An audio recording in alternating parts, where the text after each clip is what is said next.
বিএলওর বিরুদ্ধে বাড়ি বাড়ি না যাওয়ার অভিযোগ। সাঁইথিয়ার হেমন্ত বসু পল্লীতে বিএলওর বিরুদ্ধে এমনই অভিযোগ। বিএলওর সঙ্গে তর্কাতর্কি বিজেপি নেতাকর্মী। আপনার ডেইলি সেই রিপোর্টিং আপনি করবেন, তাতে যদি কম হয় তখন পরিস্থিতি অন্যরকম চিন্তা ডেইলি 10টা করে করলেও হয়ে যাবে। এখানে যত বাড়ি আছে আমাদের কাজ অলরেডি 152টা দিন হয়ে গেছে, তো খুব ভালো। এখানে কিন্তু আপনার তো বাড়ি বাড়ি যাওয়ার যাবো তো মানুষ, অনেক মানুষ আছে, বৃদ্ধ মানুষ যারা আসতে পারবে না, বাড়ি বাড়ি যান। এখানে ক্যাম্পের মতো বসে টেবিল লাগিয়ে না আমরা বাড়ি বাড়ি ঘুরেছি। নির্বাচন কমিশনের তো স্পষ্ট নির্দেশ রয়েছে যে একেবারে প্রত্যেকটা বাড়িতে ভিজিট করতে হবে। তাহলে এই বিএলও ইনি বসে বসে এক জায়গায় বসে বসে ক্যাম্প করে ফর্ম দিচ্ছেন কি করে? এটা তো নির্বাচন কমিশনের নিয়ম মানছেন না তিনি। তাহলে সুপ্রতিম রয়েছে, জানাবে সুপ্রতিম।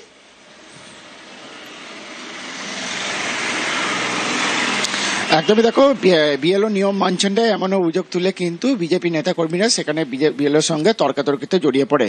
তার কারণ হচ্ছে যে সাঁইথিয়ার এই যে 14 নম্বর ওয়ার্ডের 124 নম্বর বুথ, যেটা হচ্ছে হেমন্ত বসু পল্লী, সেখানে বিএলও বেশ কয়েকটা বাড়ি পিছু গিয়ে শুধু ডেকে নিয়ে একটা জায়গায় বসে ক্যাম্প করে সেখান থেকে ফর্ম বিলি করছিলেন।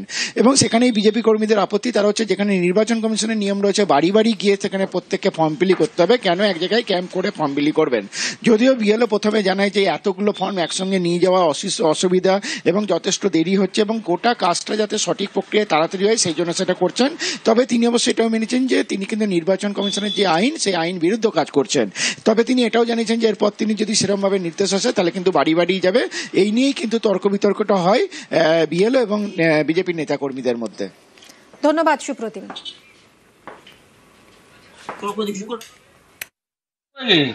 যে কার্ডটা নিয়ে আসছে অত বাড়ি ঘুরতে গেলে একদিনে কটা ফর্ম কভার করবো বলুন? বাড়ি বাড়ি বলে আসার পর তারা এখানে নিয়ে এসে কাজটা তাড়াতাড়ি হবে। অতবার বেশ বাড়ি বাড়ি ঘুরছি, পারি না বলছি তো, কথাটা সুবিধা আমাদের সুবিধার জন্য কাজটা করেছি। ওটা শুনুন, ব্যাপার হচ্ছে খানিকটা বেআইনি, আবার খানিকটা যদি কাজটা যদি তুলতে হয় তাহলে আমাদের পক্ষে সবথেকে ভালো। আপনি যেটা করছিলেন বসে বসে, এটা কি আপনি করতে পারেন না?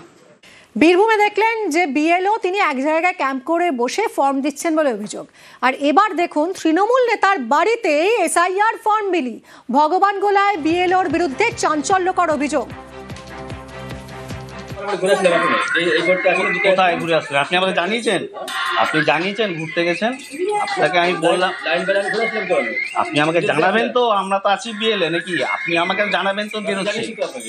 আপনি বলেছেন, আপনি তাহলে কি বললেন যে পুরো ফর্ম পেলে আমি বেরোবো?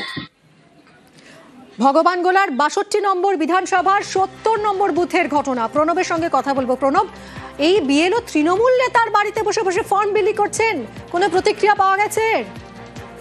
দেখুন, তার ছাপাই যে তিনি কয়েকটা ফর্মে বিলি করেছেন এবং যেহেতু প্রথম থেকে শুরু করেছিলেন সেই কারণে ওই তৃণমূল যে নেতা রয়েছে তার বাড়িতেই গিয়েছিলেন। ভগবানগোলা 70 নম্বর বুথের যে মহিষাদ আলী এলাকা রয়েছে সেই এলাকার যে তৃণমূলের যিনি দায়িত্বপ্রাপ্ত নেতা, তারই বাড়িতে কিন্তু আজকে সকালবেলাতে দেখা যায় সেখান থেকে কিন্তু তিনি বিভিন্ন মানুষজনকে ফর্ম দিচ্ছেন।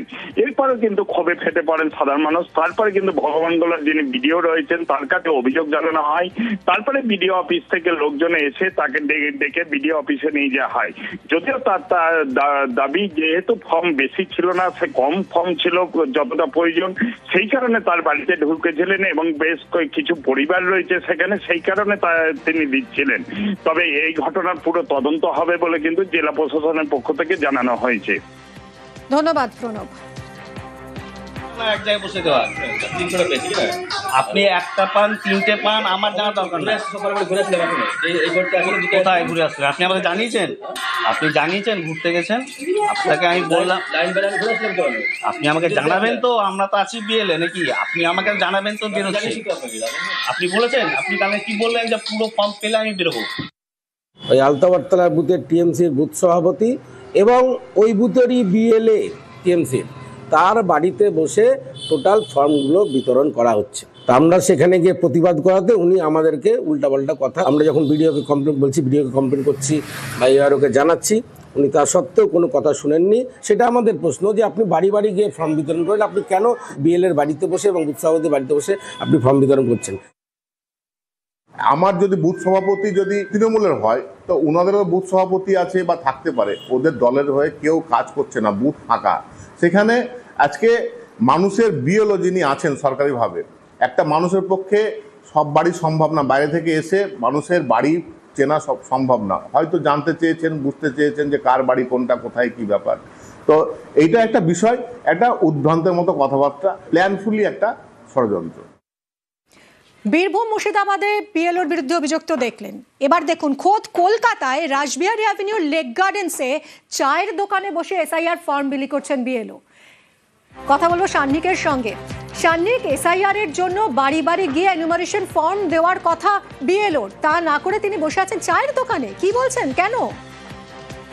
বিষয়টা হলো, যখন বিএলওদের প্রশিক্ষণ হয়েছিল সেক্ষেত্রে তাদেরকে বলা হয়েছিল তাদেরকে প্রথমে প্রত্যেক ভোটারের বাড়ি বাড়ি যেতে হবে, সেক্ষেত্রে তাদেরকে গিয়ে যে প্রথমে তারা যে ফর্মটা দিয়ে আসবেন, দ্বিতীয়বার গিয়ে তারা সেই ফর্মটা কালেক্ট করে আনবেন, সেই রকমই কথা ছিল। কিন্তু যেটা আজকে দেখা গেল লেক গার্ডেন্স এলাকায় রাসবিহারী বিধানসভা কেন্দ্রে, সেখানে 230 নম্বর বুথের যিনি বিএলও, তিনি সেখানে একটি চায়ের দোকানে সকাল থেকে বসে রয়েছেন এবং গোটা এলাকার মানুষ তার কাছে যাচ্ছেন, সেখান থেকে তাদেরকে ফর্ম কালেক্ট করতে হচ্ছে।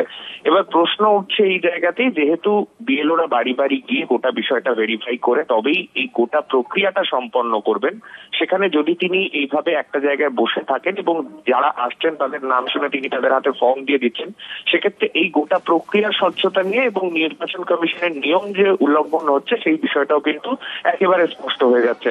সেই জায়গায় দাঁড়িয়ে আজকে স্থানীয় বাসিন্দাদের একাংশ তারা অভিযোগ করতে থাকেন এবং তারপরে আমরা যে ছবি দেখি ক্যামেরা নিয়ে যখন আমরা পৌঁছই, তাকে যখন প্রশ্ন করা হয় তিনি প্রথমে মোবাইল ইন্টারনেটের একটি দোহাই দেন এবং তারপরে পরবর্তীতে তিনি কিন্তু আবারও বাড়ি বাড়ি গিয়ে তার যে কাজ, যেভাবে তিনি ফর্ম বিলি করার কাজ, সেই কাজ তিনি আবারও শুরু করেন। ধন্যবাদ সান্নিক। কারো বাড়িতে ম্যাক্সিমাম 99% যাচ্ছেন না, বয়স্ক অসুস্থ মানুষ, উনি আইডেন্টি করে বুঝতে পারছেন যে কার বাড়িতে কে থাকে। আমার বাড়ির পাশে 3 বছর লোক চলে গেছে, তাকে উনি এখান থেকে বসে ফর্ম দিয়েছেন বাগচি, এই যে ওনার দোকান। এটার জন্য তো নিয়ম বাড়ি বাড়ি যাও, উনি সকাল থেকে যাচ্ছেন না। আমার বিএলএ 2 থ্রুতে ওনাকে ফোনে বলেছি, উনি যাবেন না, উনি এখানে বসেই করবেন। উনি সকালবেলা প্রায় 10টা থেকে বসে আছেন, বলছেন 5-10 মিনিট হয়েছে এখানে। আমার কাছে ভিডিও আছে, উনি এবং ফেসবুক লাইভ করা আছে, উনি 10টা থেকে এখানে ঘ্যাট হয়ে বসে আছেন, কোথাও যাবেন না, কারো কথা মানবেন না। না, আমি বাড়ি বাড়িতে দিয়েছি, দেন এখানে আমি কয়েকজনে দিয়ে আমি আবার যাচ্ছি, কারণ এখানে যেহেতু সবাই এখানে আনঅ্যাভেলেবেল আছে, কয়েকজন আছে, একসাথে আমি নামগুলো। এটা তো ইলেকশন কমিশন তো বলেছিল যে ইন পার্সন বাড়ি বাড়ি গিয়ে, তার ইন পার্সন বাড়ি বাড়ি গিয়েছি, দেন এখানে কয়েকজনে করছে, আমি আবার হাউস ভিজিটে যাচ্ছি। এখানে কতক্ষণ মোটামুটি বসে? এখানে জাস্ট এই 10 মিনিট মতো হবে, 10 মিনিটের মধ্যে দেন আমি আবার অন্য জায়গায় যাচ্ছি, হাউস ভিজিট করছি। এখানে অনেক বিএলএরা আবার অভিযোগ করছেন যে আপনি এখানে বসেই পুরো আজকের বিল। আমার সঙ্গে উনি তো বিএলএ যুক্ত না, আমি এই ব্যাপারে বলতে পারবো না। আমার সঙ্গে বিএলএ এরা আছে, ইনি আছেন, আমার বিএলএ আছেন, ঠিক আছে, ওরা এটা জানেন। 5 ঘন্টার পরে, হ্যাঁ 5 ঘন্টার উপর উনি বসে আছেন। এলাকার লোকজন এখানে বলছে, অনেকে বলছেন নাকি নেটওয়ার্কের সমস্যার কারণে বসে। বাজে কথা, মিথ্যে কথা, বাজে কথা একদম। এখানে নেটওয়ার্ক সবচেয়ে ভালো, নেটওয়ার্ক সবচেয়ে ভালো। এটা তো বেআইনি কাজ করছে উনি, এটা বেআইনি কাজ, এটা নির্বাচন কমিশনের নির্দেশ উনি মানেনি, ওনাকে সাসপেন্ড করা উচিত।